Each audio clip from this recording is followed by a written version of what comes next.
And we just hand them out in different places, and we definitely have them at the conference. But then there's some flyers about that.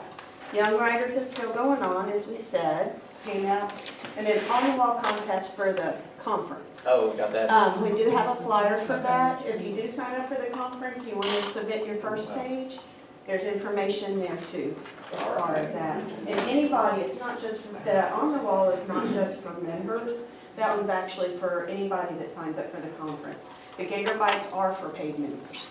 Those that were paid members. Yes, paid, yes, keyword, yes. Thanks, Beth, for doing all that. When does Gigabytes due? August 1st. So plenty of time to Yes. get that in. Ms. Beth? And then, I would like to ask anyone who has published a book if you would be willing to donate it so we can put it in the door prize bags. I think people would like having that. And, you know, if you publish more than one, if you give us one book, we'll have 6 door prizes and then we'll have the mega door prize. Very good. All right, yeah. I'd have to donate a trilogy, I might be able to. Do what? I'd have to donate the whole trilogy. There you go. Yeah. We won't complain. No, I'm not. All right. Who do I give this to, the check? Somebody told me. I'll come see me after the meeting, and I'll get you a receipt and all that. I don't need, I mean, I guess fine. Okay. Check with them. All right, so I think that's everything. So next I get to introduce our speaker, Neal Bertrand. He has written 3 cookbooks, one pictorial book that covers his dad's journey through World War II. And he also owns his own publishing company where they've published 8 other books, I believe. Cypress Cove Publishing. So give a round of applause, Neal Bertrand. Hi everybody, it's an honor to be here. I appreciate the invitation to come talk to y'all. Here is my contact information if you want to take a second and jot it down, and I'll have it at the end of the teaching. And today I want to talk about how I wrote and published 3 cookbooks and a World War II pictorial history of my dad's war photos. Now, how many of us here are writing for fun as opposed to writing for money? Thank you, everybody. Mostly writing for fun. Mark? Hi, Mark. About writing for fun in hopes of making money. That too. So I wanted to give you a little history and show you some samples of my work and how I got this all started. Back in 1977, before I got married, I had a roommate who had a friend who was in Olympic training for the Olympics in running. And so my friend told me this story, and I said, he told me that he had written a little report and he was selling it and he was making money selling the thing. Well, back then, in the 1970s, you did business by the mail order method is one of the ways that you sold stuff. And so you'd place a classified ad in a magazine and you can sell an inexpensive product like that. So I wanted to try doing that, so I took I got his permission, I got the Olympic runner's permission to have his report. He just gave it to me. And I had it printed up on an 11 by 17 sheet of paper. And I made up a company name called Speed Research. And with my home address, I placed ads in sports magazines, Boys Life, and so on. And the money started coming in. And so $2 for this little thing in Boys Life, or $3 in the sports magazines. So that got me hooked, getting money in my mailbox. Then after that, I took my knowledge of what I knew of the Bible at that time and about the topic of the last days or the end times, and I wrote this little book, and I sold it in Christian magazines, and I sold about 500 of these. And then at the time, what I had in my heart was to get a job working for the post office, because in those days, they were making a whopping $10 an hour, which was like a dream come true for me if I would have ever gotten a job doing that. And so I researched for 3 years on how to get a job with the post office, how to score high on the tests, and so on. And I ended up with a series of 9 booklets this size, 8.5 by 5.5. And I placed ads in military magazines because at that time, there were bases all around the world, Europe and Guam and all over. And the military magazines had a presence in all of these military bases. So that was ideal to place an ad in, say, 1 or 2 magazines, and it'd be spread around the world. So my ad appeared in these military magazines, and I was asking for just to send in a request a free report. So my report was an 8.5 by 11 by 17 sales letter that I sent to them to say, look, if you send me $20 plus $3 shipping and handling, I'll send you all of this information that I accrued over 3 years. And so that worked well. And then I had a competitor who was a big pain. He was, taking some of my profits. And so he decided to retire, and he let me know. He called me and said, look, I'd rather play golf and have fun than mess with all this, so why don't you buy me out? So I bought him out for $2,000, and I got all of his information.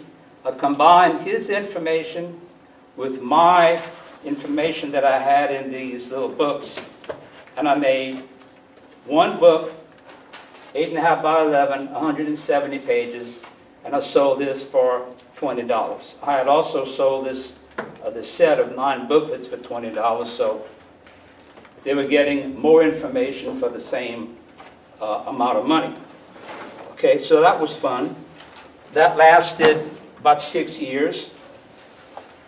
And then I got into a multi-level marketing company, a nutritional product company, and they had, well, I produced a sales letter.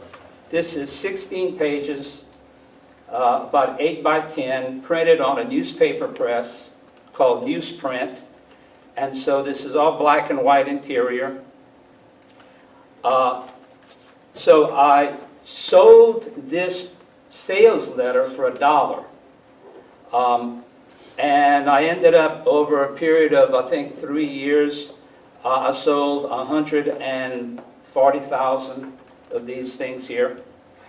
And we recruited, because of the way that I guess we developed a recruiting system, which is what this 14-page thing explained. And so we recruited 2,400 people into this organization in about 2 years. Well then, that organization, that company, the nutrition company, had a beautiful colored catalog that showed all of their products.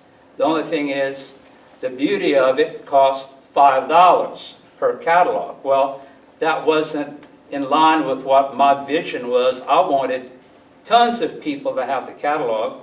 So I took the best products that they were featuring and I put it into this 16-page catalog, black ink with blue spot color.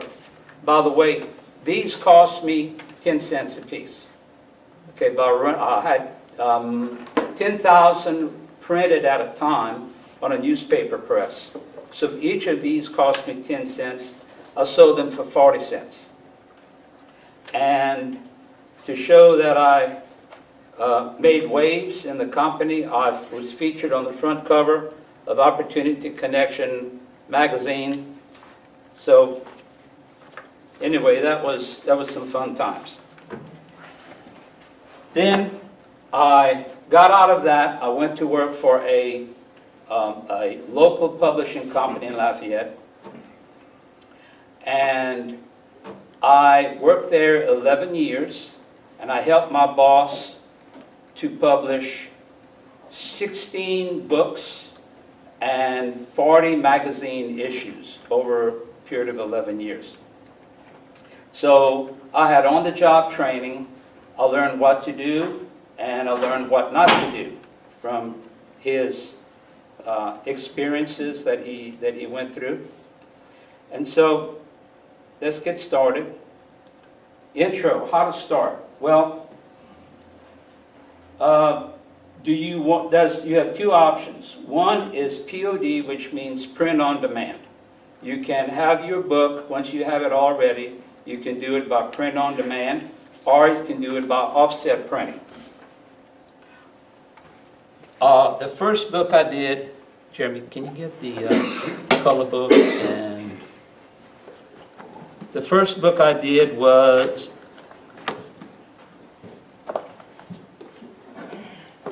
a coloring book that my boss, the publisher, he had a guy send in a manuscript of coloring pages that he was an artist, so he created the images and he sent it in to my boss, and my boss turned his nose up at it, kind of scoffed at it, and says, "I'm not going to even touch that. It's not the image that I want to portray of my company." So he asked me, he says, "Do you want it?" And I said, "Yeah, sure, I'll take it." He says, "You can take it and you can publish it." So I published this. I don't know if anybody has ever seen this around the area. This was designed and created by Keith Duyon. His internet name is Couillon Duyon. Oh, I love him. Y'all heard of him? Oh, I love him. He's funny. He's a comedian at heart. And I said, well, look, all he had was images. You know, he had this activity book. He got connect the dots and images of Cajun country. And then I said, well, look, yeah, this is great. You have great art.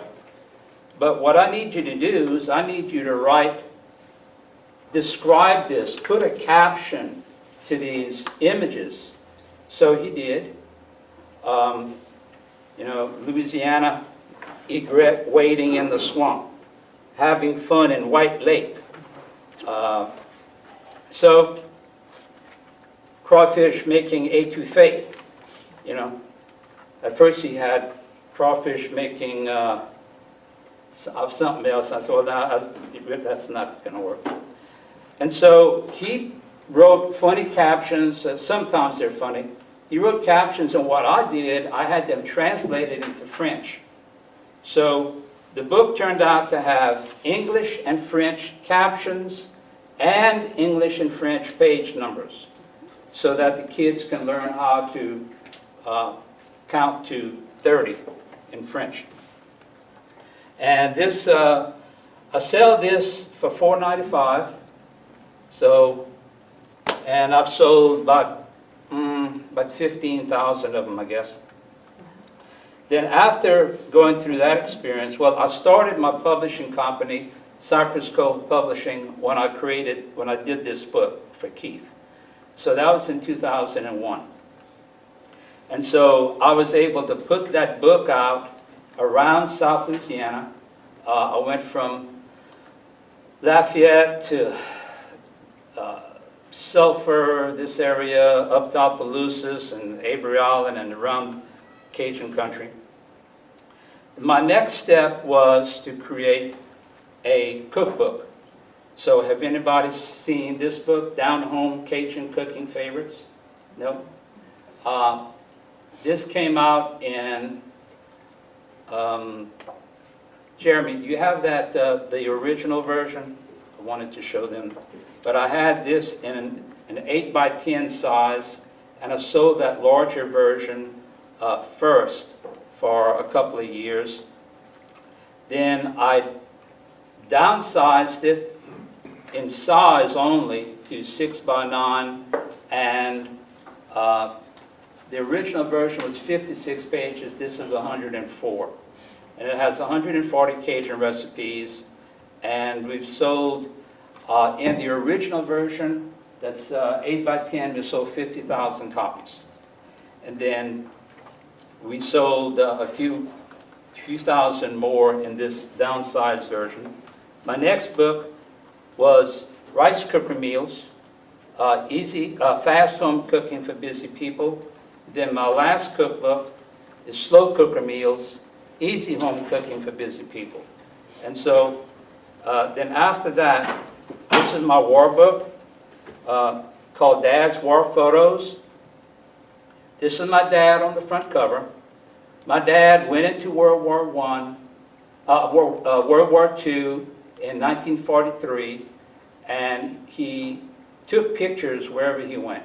He had an old camera that had been discontinued in, I think they stopped manufacturing in 1935, so by the time he went into war in 1943, it had been discontinued for a while, but the pictures he took was just amazing, and I inherited all his pictures after he passed away in 2000.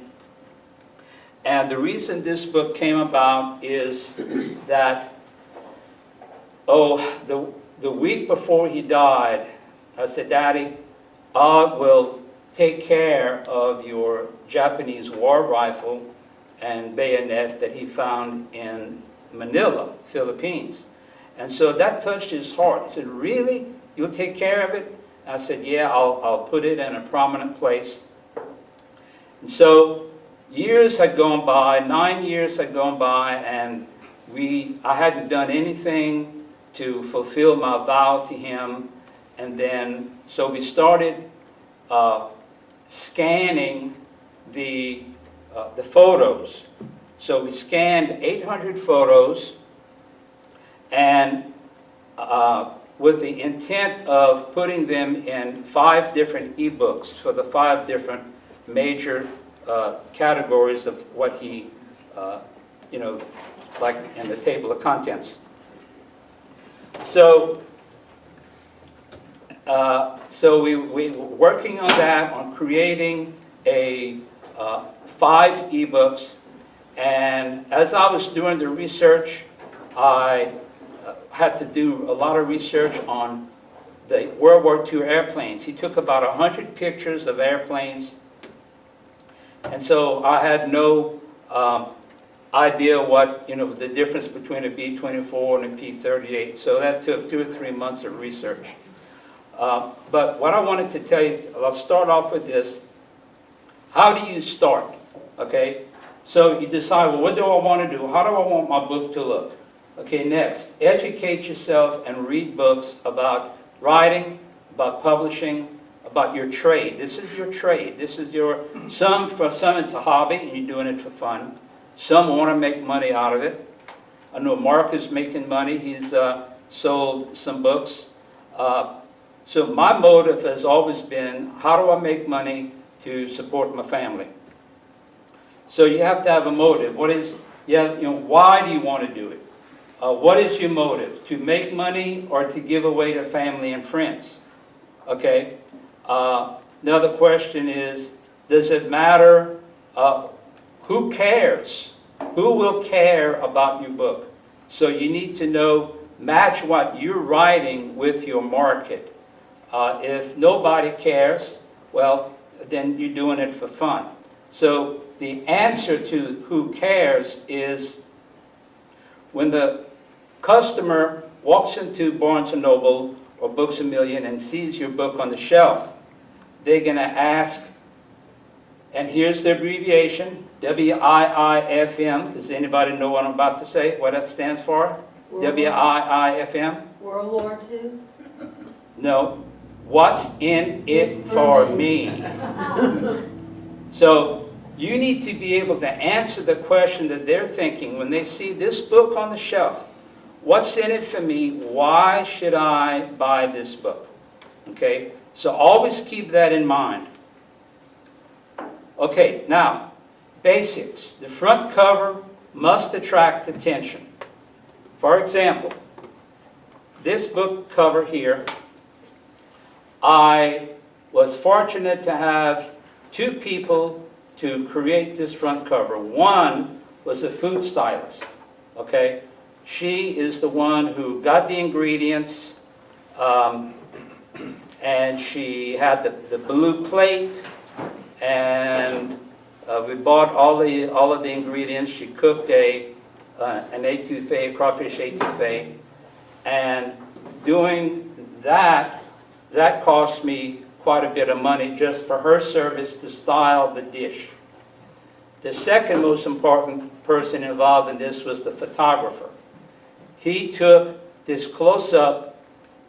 This was like the last picture he took. Most of them were from far away.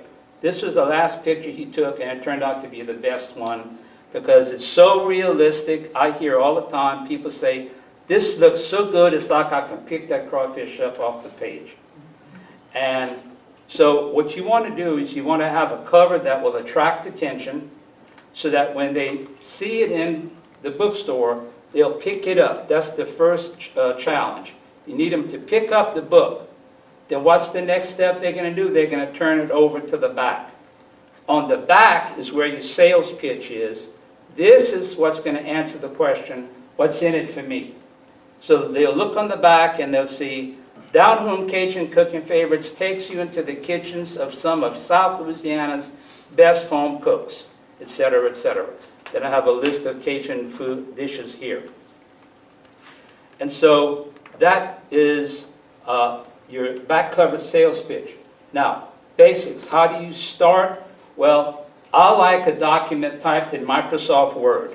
Now there's Google something or other, which I don't use, Google Documents and stuff.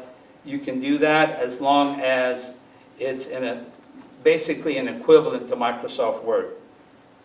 How do you do the interior formatting? Okay, you have a book, you need it to have it done, you need to have the interior created. Well, you can do the interior in Microsoft Word if you know how to set up your columns and your margins and all that. I didn't know how to do that. I didn't have Jeremy at the time with me to help me. He was living out of state. Now he does my interior formatting. So I had to pay big bucks to a woman to do all the interior and to set up the whole book, actually.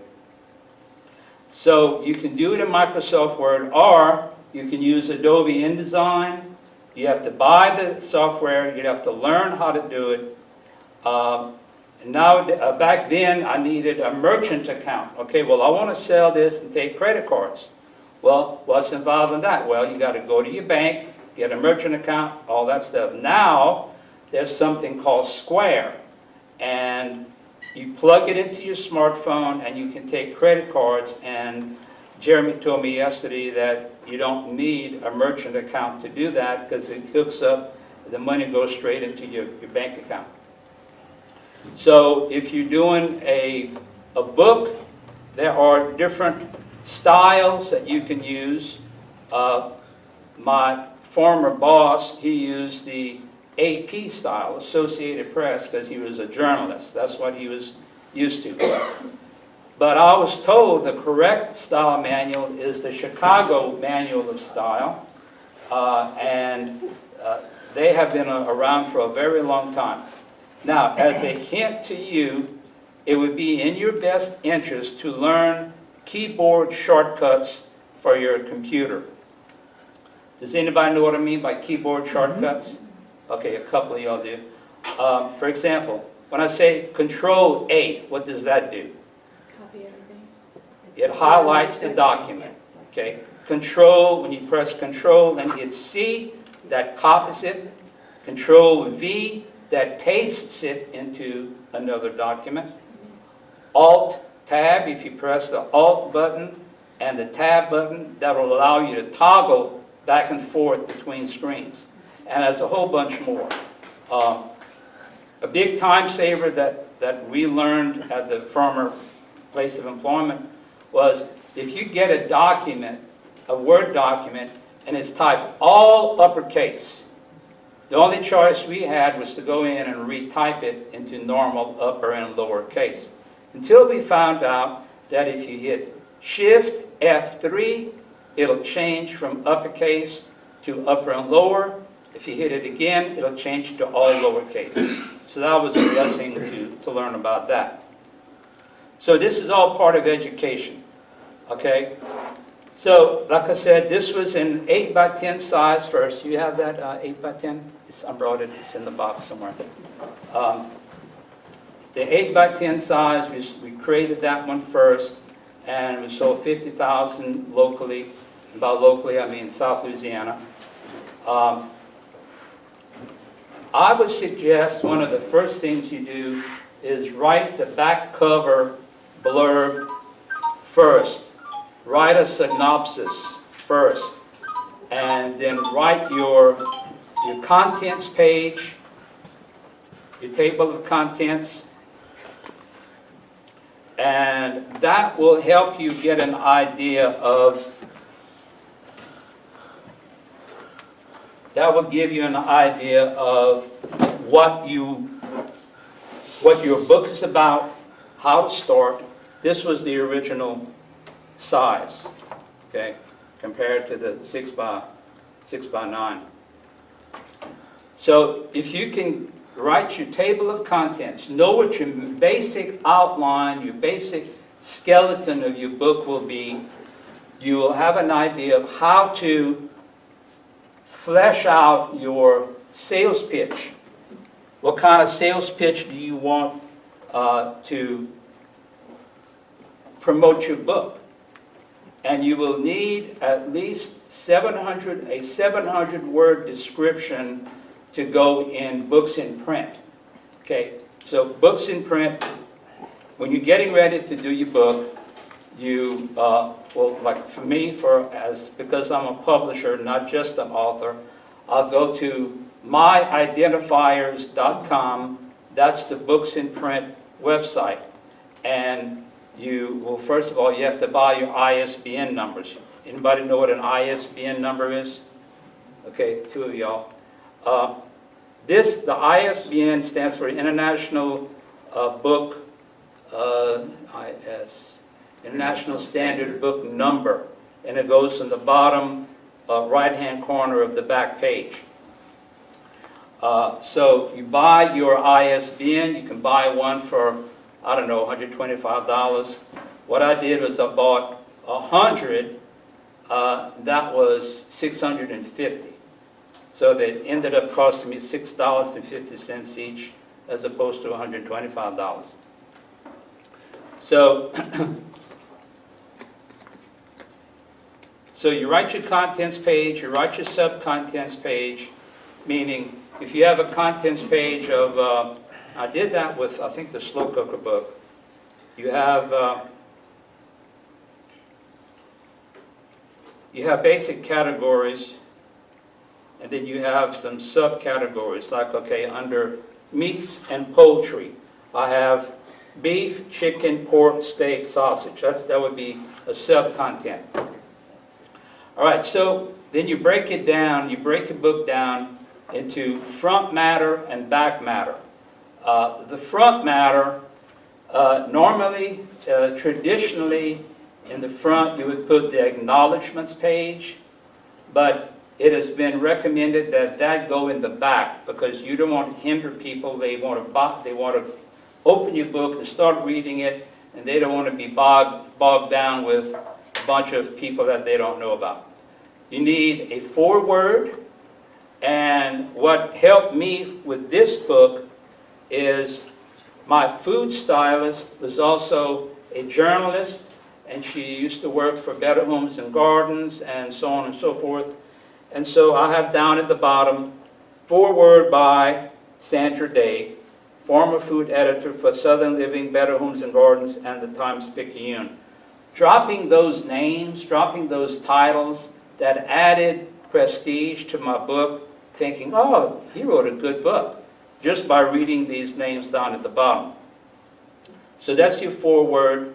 You need, it's kind of like an introduction, except it's not quite the same thing. So then after your foreword, you need to write an introduction. Now your back matter, that means all the stuff in the back of the book, after your recipes or after your main story is written. You have your author biography and picture, which I have in the back of all my books. Now for the cookbooks, I have an index. Let's see, did I do that? For the Rice Cookbook, I have an index by chapter and an index by alphabetical order. Being that I have more than one book, I created a book catalog to go in the back of each book, and an order form so that, hey, somebody in Minneapolis wants my book, they can just call me on my cell phone or send in the order form, and I'll send them the book. Next, if you're doing a cookbook, here's recipes, you have categories, you have, for example, I'll show you this, here's a recipe here, okay, for corn makshu. So there's a style for your recipes. The you have the list of ingredients in bold print.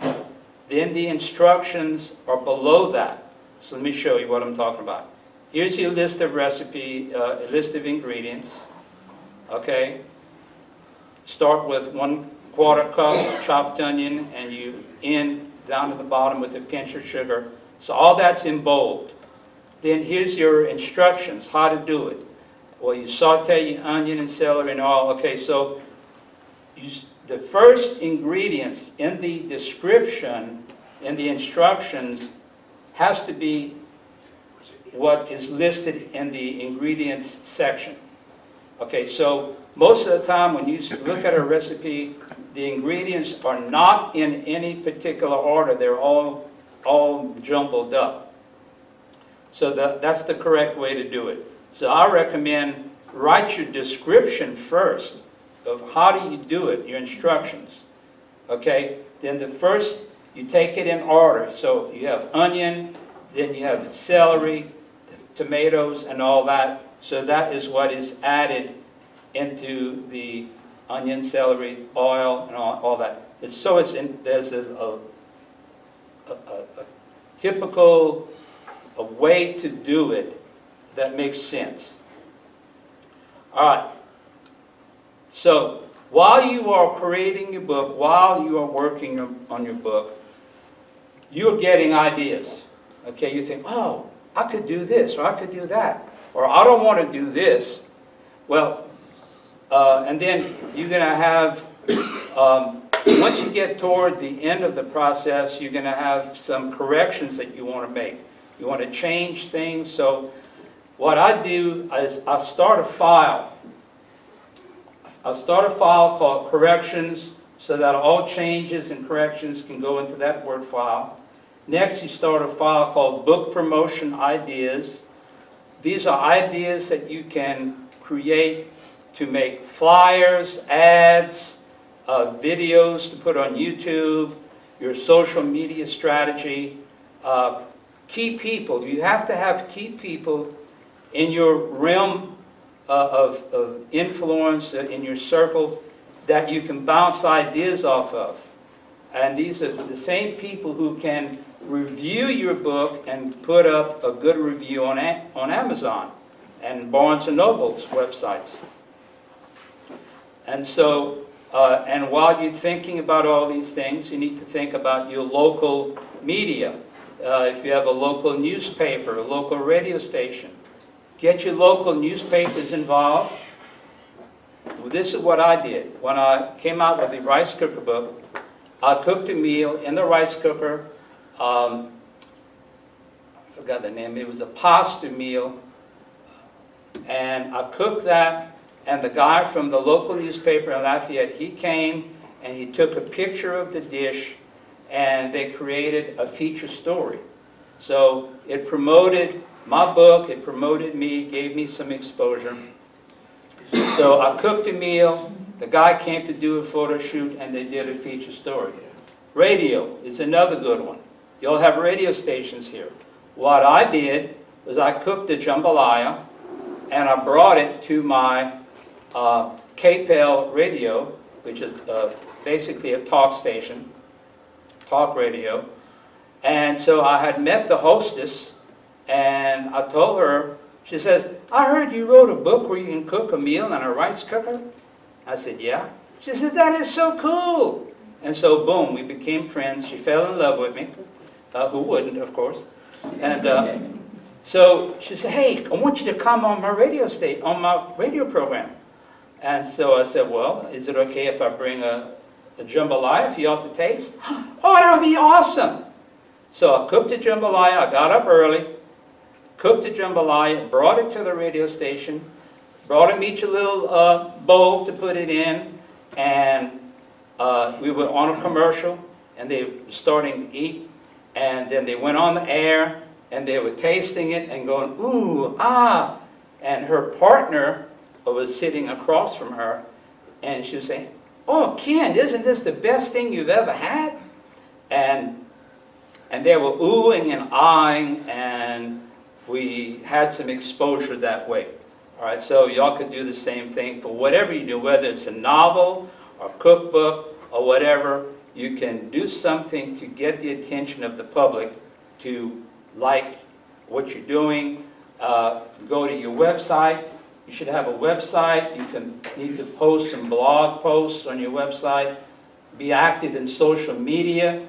Facebook, Twitter, YouTube is also a social media outlet. Another file to start is compile a list of people, both people and magazines, that will review your book.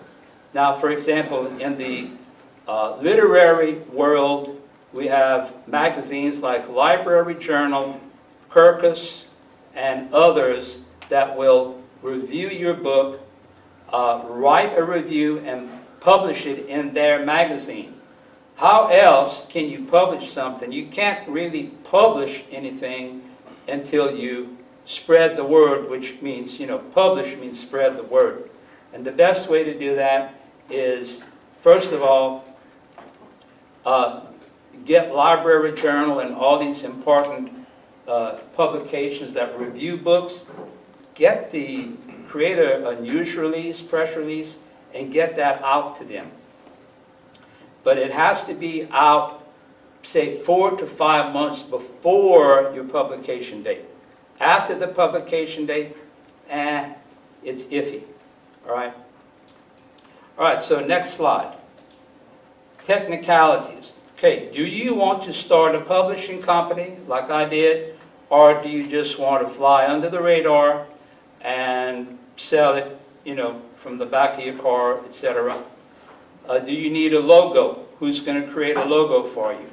I had a girl, a young lady, create my logo for Cypress Cove Publishing, and I think that cost me $300 back in.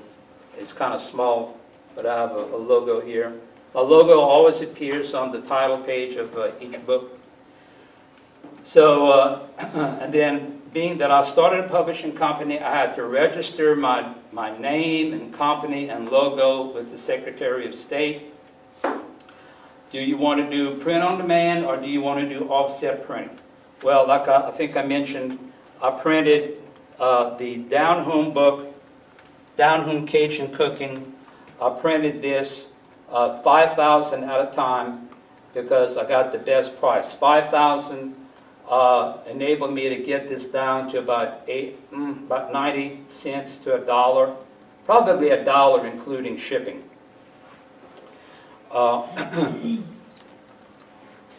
So you need to get your ISBN, you need to get your LCCN, which means the Library of Congress catalog number. And so every book needs an LCCN. That way, once it's printed, you send a copy to the Library of Congress. You don't necessarily need to buy or spend money on a copyright, which now I think is $40.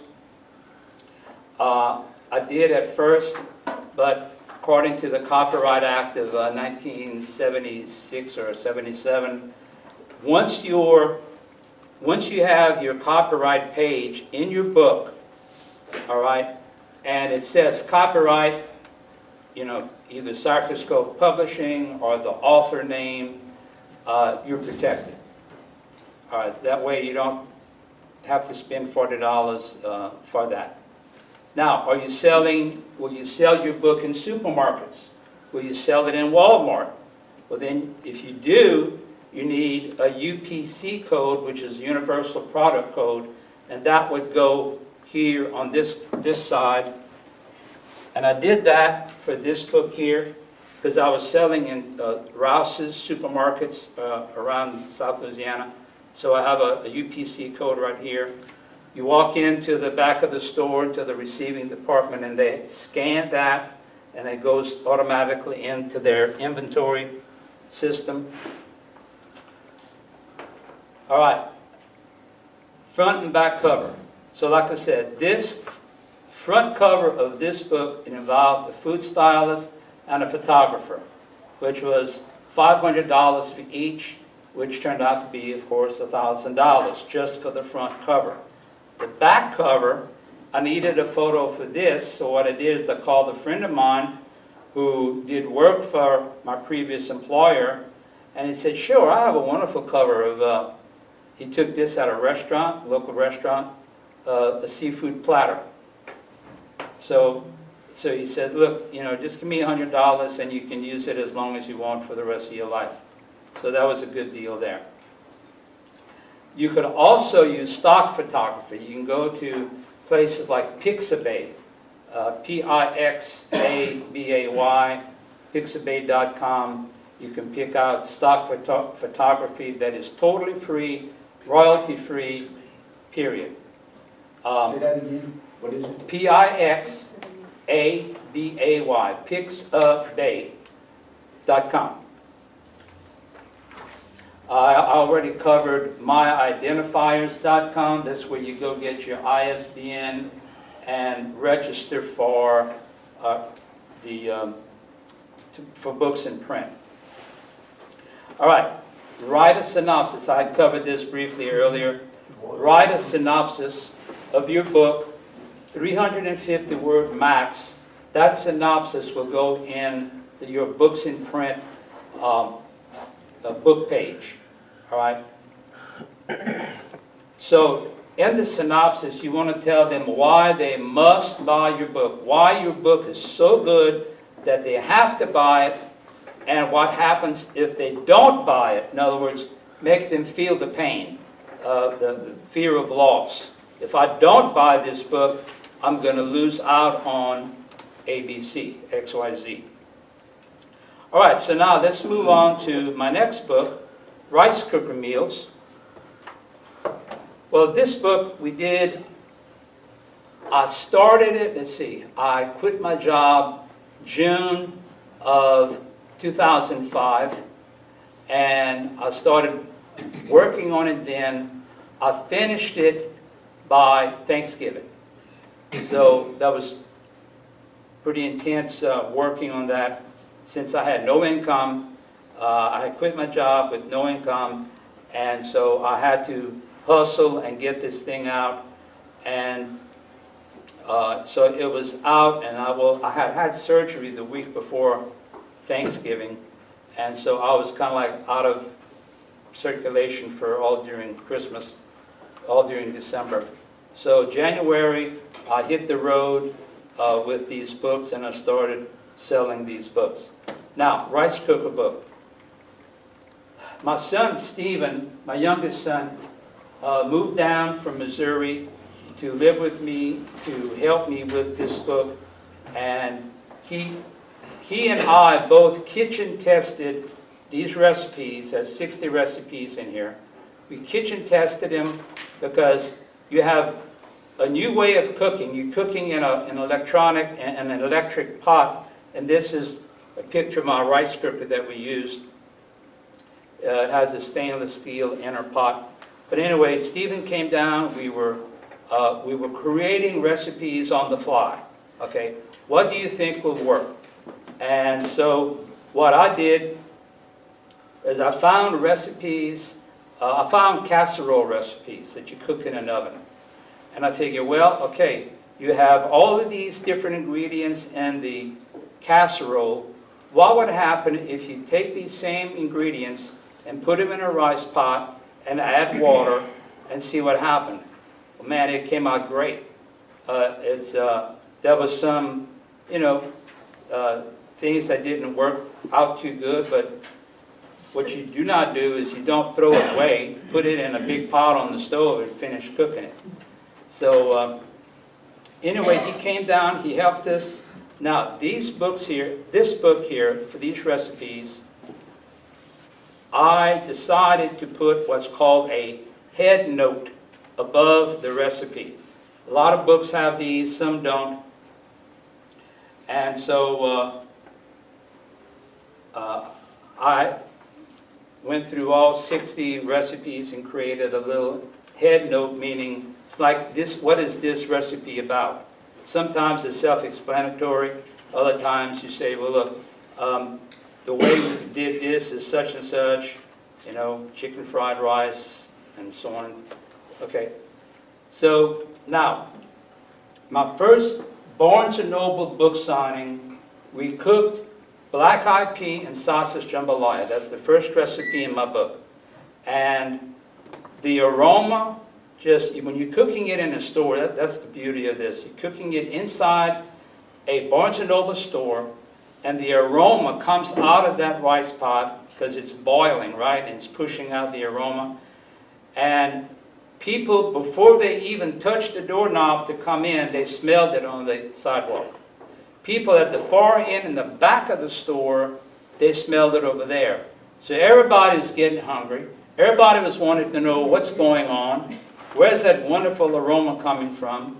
And so they tracked me down, and I like being placed at the front of the store, so when they walk in, they're smelling this smell, and they're looking around, where's this aroma coming from? And here I am, hey, come get a sample. And so we give them a sample of the jambalaya. The first time that happened, we sold 80 books within 2 or 3 hours. So, cha-ching, that was great.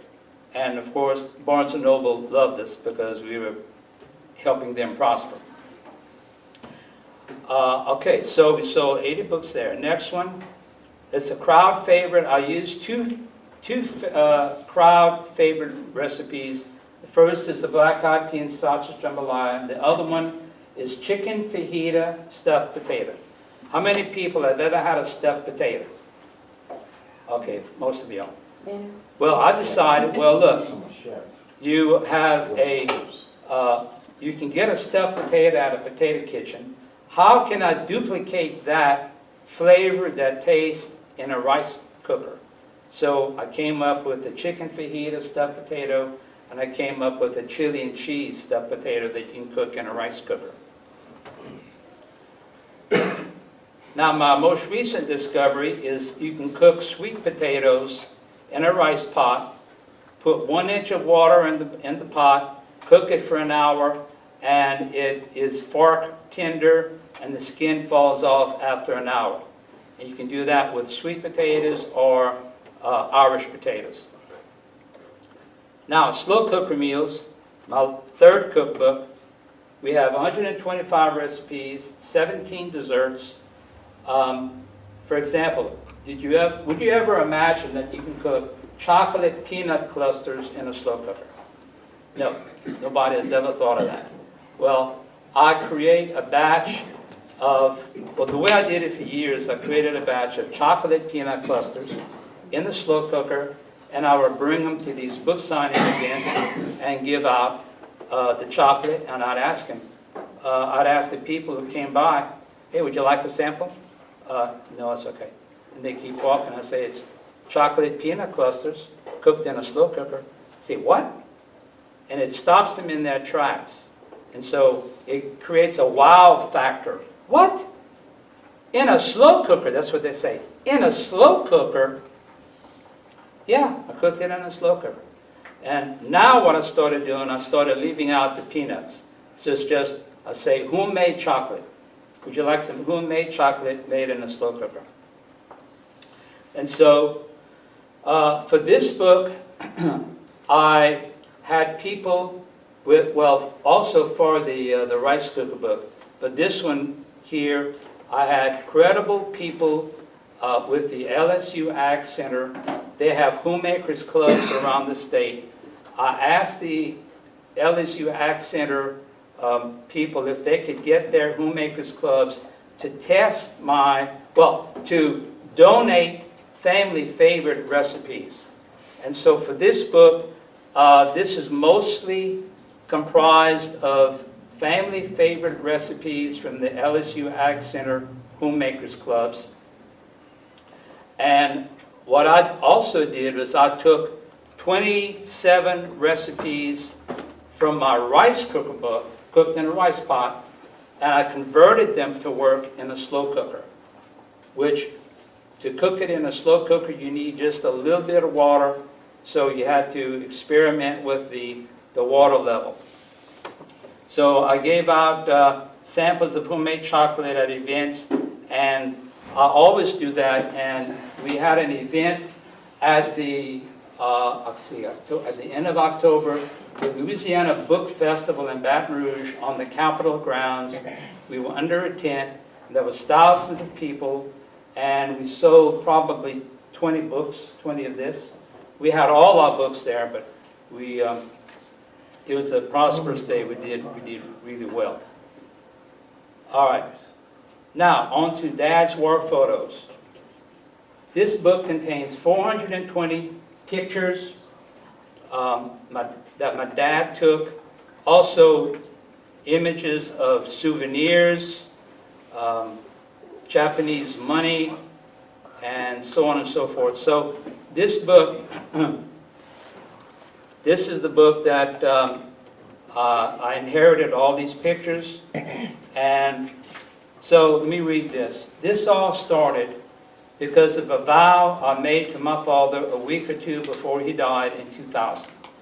I promised him that I would take care of his Japanese war rifle he found and make a special case for it in my living room. What better way to honor him and his photos than to put them in a book?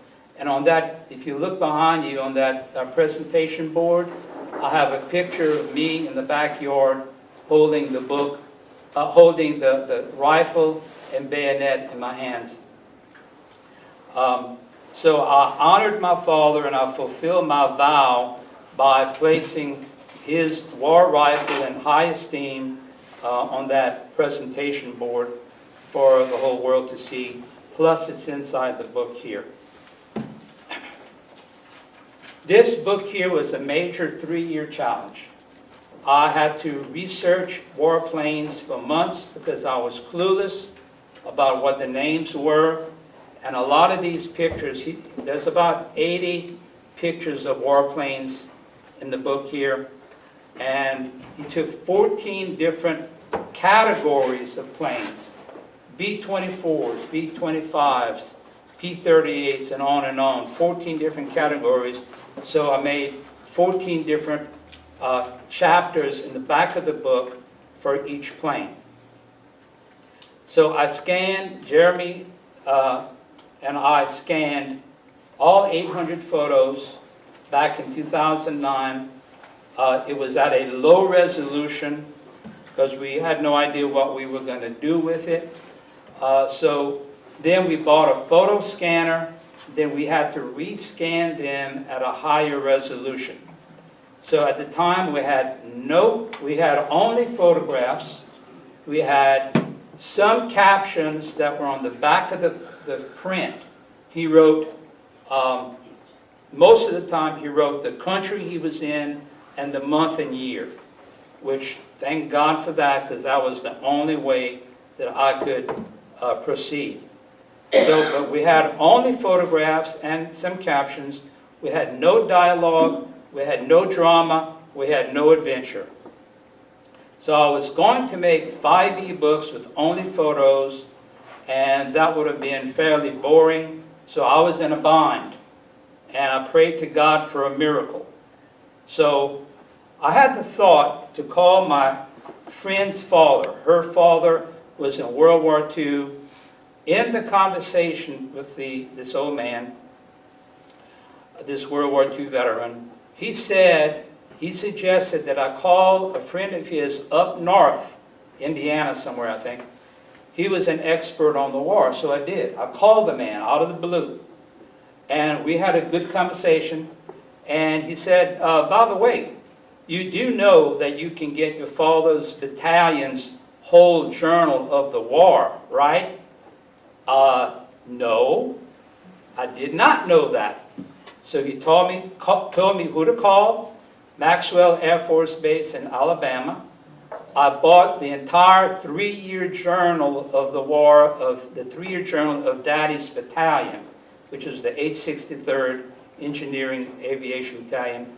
It came on 2 CDs for $60 total. That is what saved the day.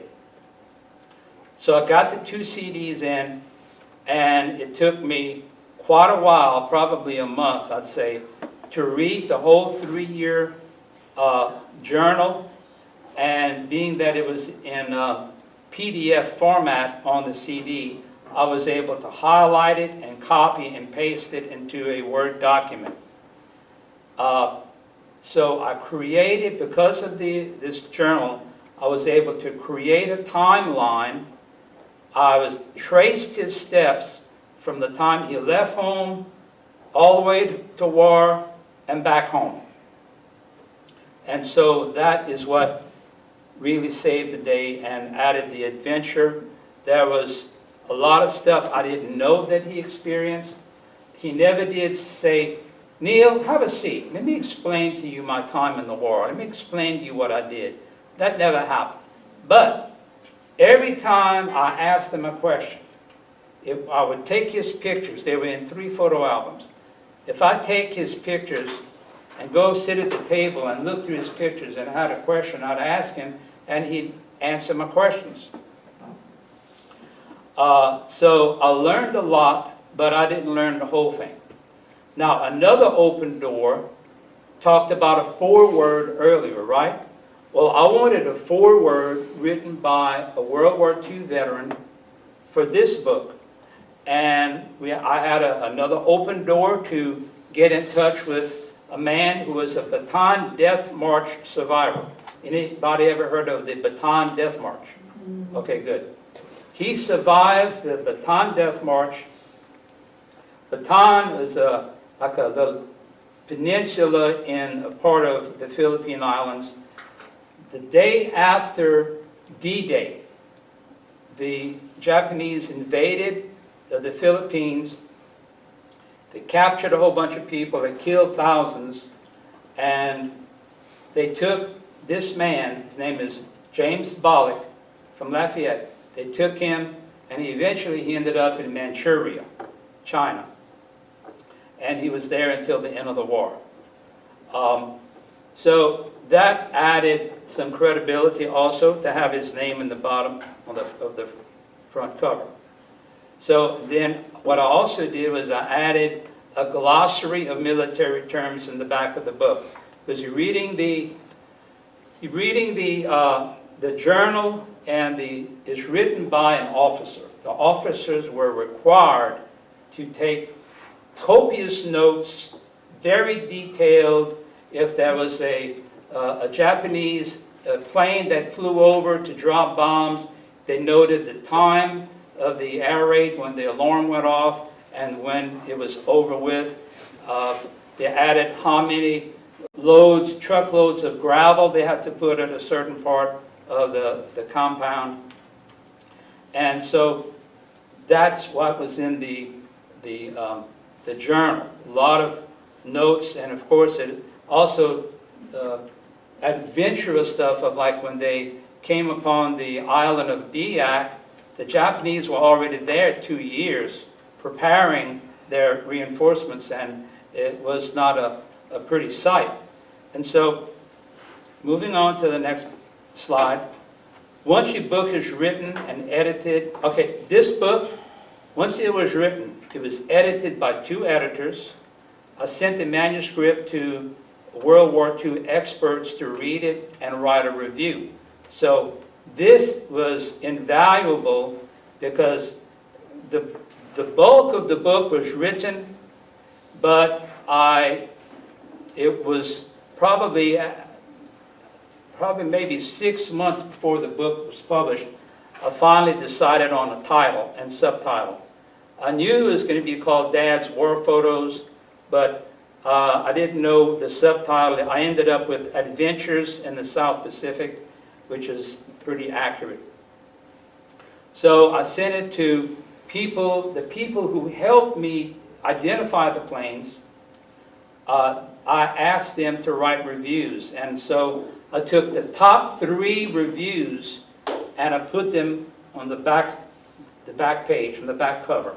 Okay, so I have 3 glowing reviews for the back, and I think I might have gotten 12 or more reviews, and I put them at the front of the book called Praise for Dad's War Photos.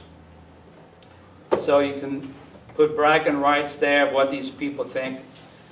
So I put them all, okay, Praise for section. Next, pre-publication reviews. I paid a guy to write a feature story, and what I did was he emailed this to probably 900 review places, magazines and newspapers and radio stations, and so I got some interviews. I went on a couple of radio stations, the local newspaper, the Baton Rouge Advocate. They did a beautiful story on that, on the feature story. And I had, because all of these reviews were coming out, I had to decide how many books do I want to have printed. Well, if you do the offset print method, where you actually print them on a printing press, you can get them printed cheaper than print on demand. So I had 2,000 copies of this book printed by a printer in Illinois. I thought sure they would all be sold in about 6 months, by June 2014, but I only sold 700. So I still have several hundred left over. So it took, like I said, it took over 2 years to settle on the title and book title. I did a poll on LinkedIn. Does anybody know what LinkedIn is? Social media. I asked them a question. I said, I presented them with several title choices, like 5 or 6 choices, and they voted on the one they liked the best. And so that helped me to narrow all of that down, and that's how I ended up with this title and book title. Now, that's the end of the presentation. Does anybody have any questions? Yes, sir? Why did you decide on a bound volume rather than a spiral bound, like many cookbooks are? The reason why is the printer that I use, which is, anybody ever heard of Lightning Source or Ingram? Okay. Ingram is the largest wholesaler. I don't know if the term is wholesaler or distributor, but they're the largest in the world. They have a company called Lightning Source and also Ingram Spark that are their printing companies.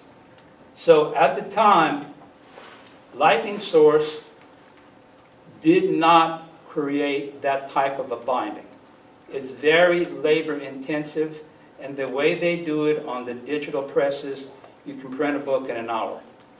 Okay, so that's basically the only reason. I would have much preferred a plastic spiral comb binding so that it would lay flat on the counter.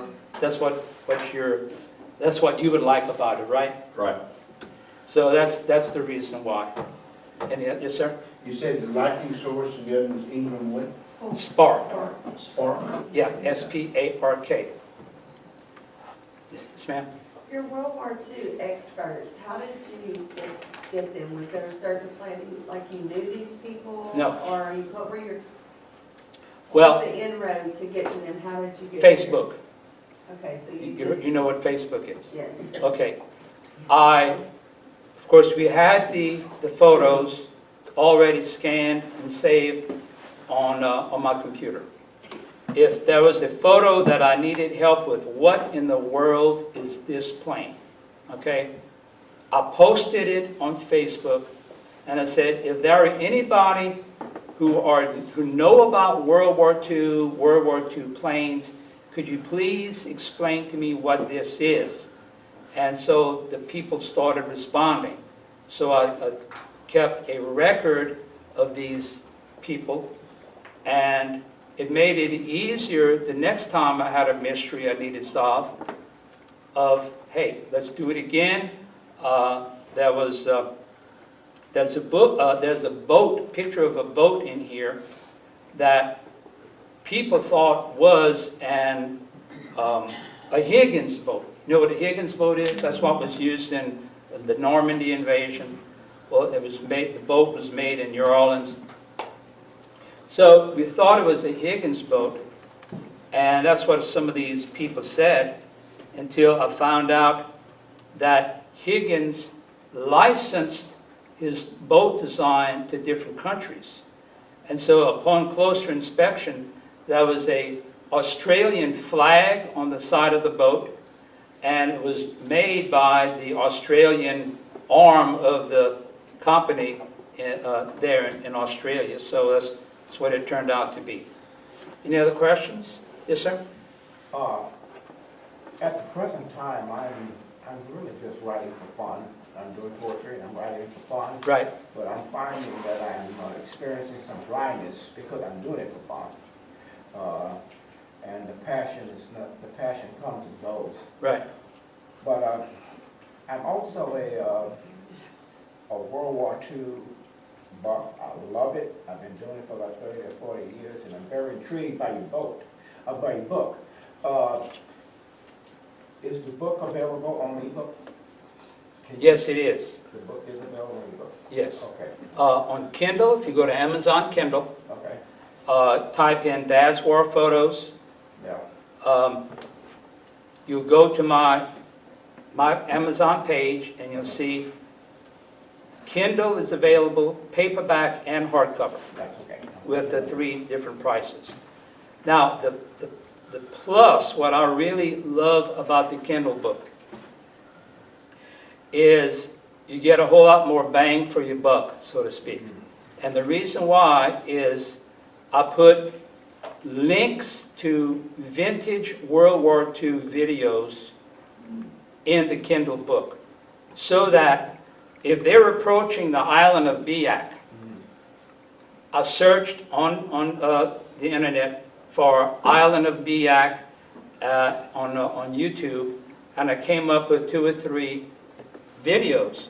And what was so cool is this is the exact landing spot that my daddy's battalion was headed toward, and they showed actual firing of the big guns on shore to hit those Japanese installations. So it puts you right there in the action. Okay? Same thing with the Sadar, New Guinea. That was one of the places Daddy ended up, Sadar. And here I did Sadar, New Guinea, typed it in, and here's an aerial view video from a plane showing the ships down in the bay. Okay? So, I mean, it's what more can you ask for? It puts you right there in the action. Not only, look, the photos, what does the photo do? A photo puts you right behind the photographer's shoulder, being an eyewitness to what he is taking a picture of. So you consider yourself being an eyewitness 71 years after the fact of what was actually captured on film. Is that- She's first. Okay, go ahead. Oh, can I purchase a couple of books after this? Oh, yes, all of our books are available for sale. You see Jeremy in the back, that we have them all back there. And we do take, do we have Wi-Fi? Can we take credit card? I am good on the library Jeremy, I Wi-Fi. want these two. I want the one with the LSU ag and the. So Jeremy can take credit cards, debit card, credit card, gold bullion, gold coins. Credit cards? Troublemaker. Yes, sir, right here. It's very interesting, when I looked at your father, passed in the Pacific, how old that patch also, and I know that same area that your father traveled. Okay. I retired 27 years from that building right up here, the Pioneer Club. I'm Leroy Franklin Jr. from the Pioneer Club. And I am to be a chef, so it's very interesting. I hadn't been here in a whole year. And I tried to get here, and for some reason I went out to California, did an 85-15 recipe. I went out there to write a cookbook, and here I am right here. I said, I'm going to make it here, I don't care what it is. My body broke down, I got here late, I was going to be here. I'm so pleased that you're here. I'm trying to get back here. I'm honored. Leroy Franklin Jr., everybody called me Spice Man. I got started in that building right on the 10th floor with my partner. Appreciate you here.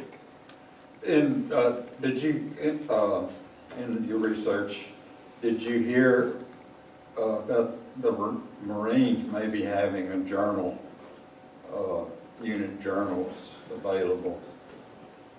I think they all do, because my son was in the Navy, and he got, I forgot what he called it, but he got his tour book, you know, when they went, and it's a big old thick book. I think you can, but I don't know, you can Google it.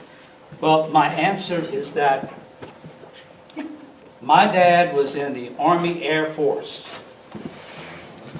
The name was changed from Army Air Corps to Army Air Force in 1942. Anybody who was in the Army Air Force can get the same battalion. Well, of course, there was a number of battalions, okay? But if your ancestor or relative was in the Army Air Force, you can contact Maxwell Air Force Base. And the phone number is in the book. And it also only costs you $20 to get the book. You can get the phone number. No, I can help you with that.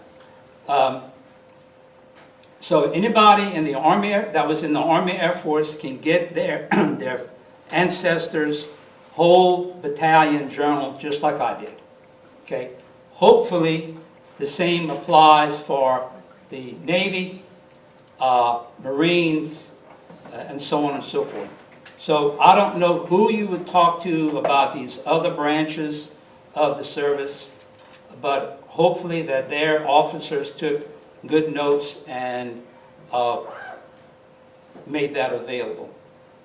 Now, the downside of what I experienced is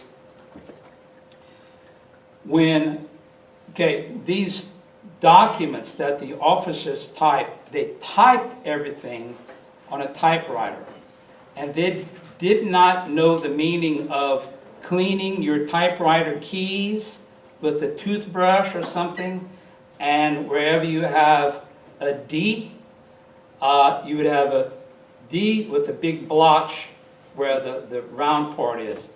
And that made it extremely hard for me to decipher a lot of these words that they typed. But not every page was like that. So thankfully I was able to decipher a lot of that. Another question, yes ma'am? And going to your cookbooks, now did you formatted all of those as well? Or you said you paid someone? I paid a lady to do all of the interior for this. It was fairly reasonable, I'd say. Jeremy, my son Jeremy here, did the interior of this one. He has a publishing software called Serif, S-E-R-I-F, except Serif went out of business. They stopped, well, they may still be in business, but they stopped producing and selling the software that he used for this. I don't know what else is available out there to do that. Now, this book here, I paid a local lady $70 an hour, which is a fortune for me, to do the whole interior and front and back cover. But it came out great. She did great work. But as far as buying software to do it yourself, you'd have to just research that. Yes, ma'am? Somebody asked if, I don't know about the Marines, but I just typed, he was on the John F. Kennedy. It's called a cruise book. There's everything that's available, including the decommissioned pamphlet. So if you play on Google, you'll find it. I'm sure the Marines did it too, they had to. Hopefully every branch has a way where you can get their whole battalion journal. Yes, sir? Just like the gentleman here, I'm interested in getting your dad's book on Kindle. I'm in the process of writing a Christian historical fiction novel on the Holocaust. And this is real interesting, and it would play. Do you think it's possible to get some experts off the internet or somewhere that could look at these novels, even though they're fiction, to make sure they're historically accurate, and to be able to support the book or write a review about it or something? That's an awesome question. I would say yes. You'd probably have to. I can think of two things. Get on social media. Are you on Facebook or LinkedIn or all that? I would start asking questions. Do what you can to flesh out as much as you can. Gather up all these hidden characters, these reviewers, the people with the knowledge. Another thing, let me give you a name. Y'all write this down. It's a website. It's called Midwest Book Review. You'd have to Google it for the actual website. This is like, to me, it's like a mega website. He has a lot of stuff. He has a lot of sources and resources for us as authors to go there and find help. Okay? He may have what you need. Okay. Or he can point you in the right direction, hopefully. Let me add this. I had the extreme pleasure of meeting a young man. He's in his late 80s now. His name is Manny Klepper, who was one of the speakers at the Holocaust Remembrance Day here in Lake Charles one year. So I asked him, if he would allow me to interview him, and I had the interview on my computer. He didn't survive the Holocaust. He didn't, but he survived the night what they call Kristallnacht, the night of broken glass. And I asked him if I could use this in my story, which he'll allow me. And I told him, though, coming to find out he wasn't a Christian, that he was a Reformed Jewish and Orthodox. And I said, now, I need you to understand, man, that this is a Christian novel, and I will be talking about Jesus. And I thought that was something very beautiful. He said, I don't have a problem with that. He said, if it wouldn't be for the nuns and the priests, we'd be dead. He even, and I'll put this in the book, he even had an experience. He was 9 years old, where the SS, or whoever it was back then, after Kristallnacht, had come into the town in Trier, Germany, and made all the people in that area come outside. And they had marched out 2 nuns, a priest, a rabbi, and some other man he said he couldn't identify. But remember, he was 9 years old. They lined him up against the brick wall. And the truck came up, and the canopy flew up, and they just gunned him down. 9 years old. And he relayed his experience. You could hear the crackle in his voice. So it's hard. You wonder if the Holocaust will ever be forgotten, and no, because people keep writing. It was a horrible experience So in order to have to write this from a Christian perspective, I got to get real. And you want the people not to think they're reading a book, that they're inside it. So that's why we're looking for someone to review it, to be able to help me push it out there. Yeah. Network, just network. I mean, go to different meetings, go to different places, meet people, and the same for online. Befriend people online that can help you out and where that you can help them. So, anybody else has a question? When you use like people's names and their recipes, do you have to get their permission to publish those or? When possible, I do that. Yeah. But you used a lot of the LSU recipes. When you are in Homemakers, they have you, for the annual contest, they have you put your recipe down and then bring the dish and everybody samples. But Homemakers, they always compile all the recipes and give them back out. So LSU's bound to have that with names, correct? These were individual ladies that sent in their family favorite recipes at the request of their leader, their homemaker club leader. See in the back of this book here, Quincy Cheek, I don't know if you know her. She has a master's in education, family consumer sciences agent in nutrition from Rapides Parish. She invited me to go up there to Alexandria. They had what they call a lunch and learn. You ever heard of that? So they invited me to go up there, and I had a couple of dishes that I cooked in the slow cooker, and they ate and asked questions and all that. Kind of like you ask for recipes and then they send them to you, so kind of Well, implicit. You see, because I had a relationship, with Quincy. I knew her, she knew me. So not relationship. All right. Well, anyway, we were friends, I think, from Facebook and from some other place, and it's good. It benefited me because being in the position she was, she had all of the contact information for all of these clubs, and she's the one who sent the information to all these clubs, and they responded. So that's how this book came into being. Any other questions?